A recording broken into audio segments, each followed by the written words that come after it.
की व्यसनमुक्ती केंद्राचं जगाला मार्गदर्शन करणारं एक केंद्र असताना दुसरीकडे या प्रयत्नांना फोल ठरवण्याकरता आज गृह विभाग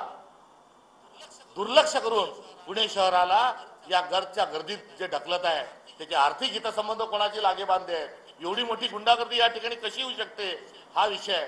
महिलांची सुरक्षा असेल, व्यसनांचा असेल, अनेक मुद्दे आहेत। आणि या सगळ्या कारभारांच्या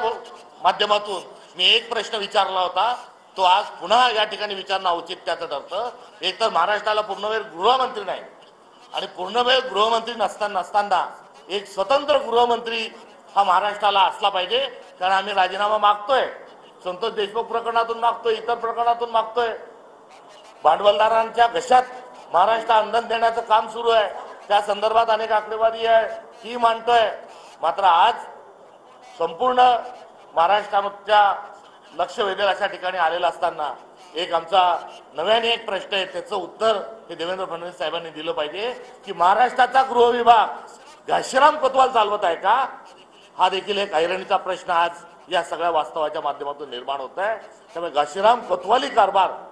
हा जर गृह विभाग करत असेल तर त्यामध्ये दुरुस्ती करणार आहे का, आणि हा कारभार घाशीराम कोतवाल चालवत आहे का, हा एकीकडे नागरिकांना प्रश्न विचारत आहोत आणि झणझणीत टीका करत असताना ती वस्तुस्थिती आपल्या सगळ्यांच्या समोर विशद करतो आहोत। तर दुसरीकडे पूर्णवेळ गृहमंत्री हा महाराष्ट्राला मिळणार आहे का, हा देखील आमचा प्रश्न आहे। अधिक मी आपल्या सगळ्यांचा वेळ घेऊन बोलत नाही, मात्र सरतेशेवटी एकच मुद्दा सांगतो, कारण मुद्दे अनेक आहेत, आपलेही काही प्रश्न असतील त्यानिमित्ताने बोलू। मी 11 तारखेला महात्मा ज्योतिबा फुले यांना अभिवादन करण्याकरता पुन्हा येणार आहे, त्यानिमित्ताने आपल्याशी महात्मा ज्योतिबा फुले आणि आजचा महाराष्ट्र आणि शिवाजी महाराजांची अस्मिता या संदर्भात मी जरूर आपल्याशी बोलायला आपल्याला आवडेल।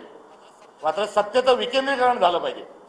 सत्ता जी आहे ही मुठभर लोकांच्या हातात न राहता ती अधिक खाली गेली पाहिजे, शेवटच्या माणसाच्या हातेपर्यंत गेली पाहिजे, हे आपल्या संविधानाचं एक स्वप्न आहे। आपला कारभार जो आहे तो to the people, by the people, for the people चालावा, अशी एक संकल्पना आपल्या संविधानाच्या निर्मितीच्या अनुषंगाने लोकशाहीकडे आपली आहे। आणि यावर विचार करत असताना देशाचे माजी पंतप्रधान आणि ज्यांनी 21व्या शतकात आपल्याला घेऊन आले अशा राजीव गांधींनी काँग्रेसच्या स्थापनेला 100 वर्ष पूर्ण झालेले असताना मुंबईच्या ऑगस्ट क्रांती मैदान या ठिकाणी त्यांनी सांगितलं होतं 1985ला की मुठभर लोक ही सत्ता देशाची आपली हाकत आहे आणि सत्तेच्या खांद्यावर दलाल बसलेले आहेत आणि आपल्या देशाचा कारभार दलाल चालवत आहे,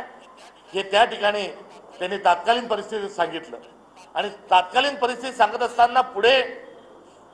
हे दलाल किती विचित्र वागणार आहे, त्याचा क्रूर चेहरा किती होणार आहे, आणि ते जर थांबवायचं